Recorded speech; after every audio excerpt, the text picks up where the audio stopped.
How can media negatively affect your self-esteem? It totally can.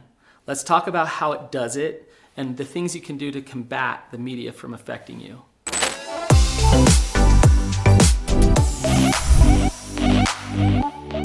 I've been a therapist for 15 years, and I listen to people's stories about why they're struggling and why they're suffering. And I can absolutely tell you that social media has an effect on people's mental health, an effect on people's view of themselves. They feel like they're not enough. They feel like they're not okay, and that they're not living up to what they should be.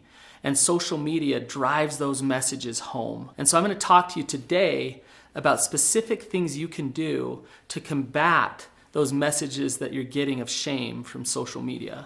Okay, I have a couple questions I want you to ask yourself. How skinny should you be? How rich should you be? How smart should you be? Now just think about those questions for a second. How skinny, how rich, how smart? Where did the answers to those questions come from? Who taught you the answers to those questions? My guess is from your family, from your parents, but I would also guess that a large part of that answer comes from social media and just comes from media in general. You see certain things all the time. You're consuming messages that say this is how life should be, and that gets you in trouble.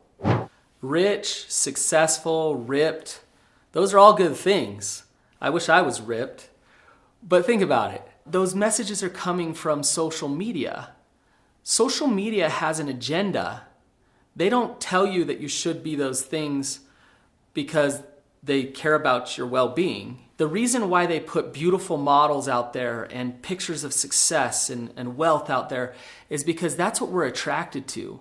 That keeps us on their platforms for longer, and so we consume that. What they don't put out there very often is reality, is the way that most people are, the ordinary person. How they sell things is by showing you the extraordinary. And when you look at the extraordinary, you start to believe that's how life should be, rather than embracing some of the ordinary that you have in your life, accepting yourself just the way that you are. Before I move on to the next point, we need more positivity on social media, so you better share this video. There are a number of studies that show that an adolescent who uses a certain amount of social media is way more likely to commit suicide if they use more social media. If they use over 3 hours a day, it becomes very dangerous. So you look at that. Why? Why is it dangerous for an adolescent to consume so much social media? And here's the reason why. Is what they're looking at over and over and over again is what they wish they were, not what they are. That what they're looking at is what they should be, what they should become. And the message back to them is, you're not enough. Now, I don't believe social media's intention was to get us to all feel like we're not enough.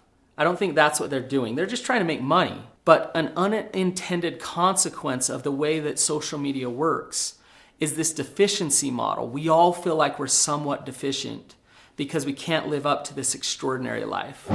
Just a few pointers for you so you don't get caught up in this deficiency model coming from media. One is limit the amount of social media that you consume.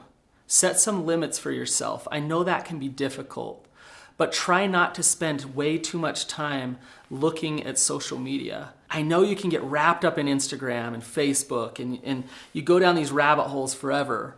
Stop yourself. Set a limit. Set things on your phone that shut it off.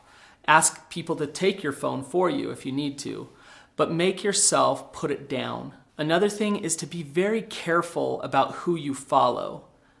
Try not to just follow the people that you want to become, but follow wholesome, good people. There's a lot of good information on social media. So follow an array of people that teach you good principles as well, not just the people that throw things out there that make you want to become them.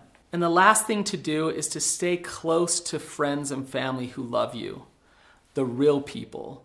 The people that you can talk to face. They'll help ground you and they'll help you know you're okay as you are. That you don't need to become somebody else to be lovable. So rely on your support system, connect to them, and love them as much as you possibly can. If you liked this video, then you've got to check out my other video, how to help somebody with low self-esteem. It's right in alignment with this video. It just gives you a lot more good information. So go check it out.